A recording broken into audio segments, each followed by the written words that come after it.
দেশে কি গজব আইলো রে আল্লাহ, করোনা গেল এখন বলে রাসেল ভাইপার আইলো রে, ও দেশে গজব আইলো রে, করোনা গেল এখন রাসেল ভাইপার আইলো রে। ভয়ের কোনো কারণ নাই যদি আল্লাহর রহমত পাই, ভয়ের কোনো কারণ নাই যদি আল্লাহর রহমত পাই, আল্লাহ চাইলে বাঁচিয়ে রাখবে, মরার কেউ নাই রে। দেশে বুঝবাইল রে, দেশে বুঝবাইল রে, করোনা গেল এখন রাসেল ভাইপার আইলো রে, করোনা গেল এখন রাসেল ভাইপার আইলো রে।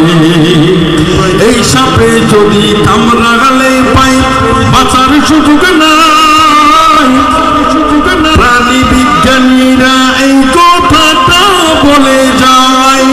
আল্লাহর কাছে দোয়া করি যেন না কামড়ায়, চাষি যারা কষ্ট করে চাষের নাই, তাদেরকে আল্লাহ রক্ষা করো, তাদেরকে আল্লাহ রক্ষা করো, দোয়া করি রে। দেশে বুঝবাইল রে নাকি গজবাইল রে, করোনা গেল এখন রাসেল ভাইপার আইলো রে, করোনা গেল এখন নাকি রাসেল ভাইপার আইলো রে।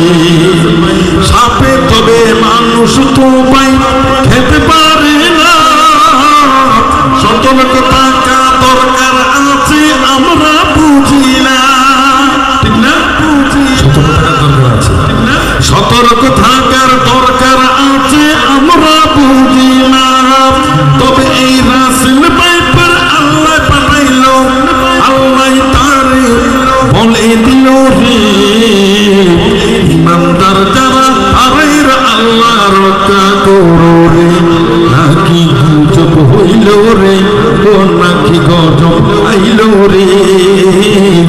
করোনা গেল এখন রাসেল ভাইপার এলো রে, আল্লাহর কাছে দোয়া করি যেন সুস্থ থাকি, আমরা দেশের মানুষ মিলে মিশে সুখে দুঃখে থাকি, হিংসা বিদ্বেষ ভুলে যাব, কাছে হব জন, এক সুতুতে বাঁধা যেন আছে সবার মন।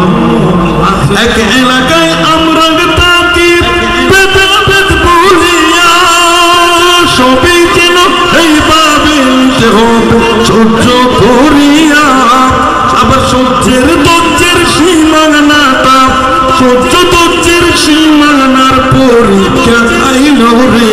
দেশে বুঝবাইল রে নাকি বজবাইল রে, করোনার পরে এখন রাসেল ভাইপার আইল রে, এখন করোনার পরে রাসেল ভাইপার কি সাপ আইল রে। দোয়া করি আল্লাহর কাছে নিরাপদ থাকুক, সবার জীবন সুখ আনন্দে ভালোভাবে কাটুক।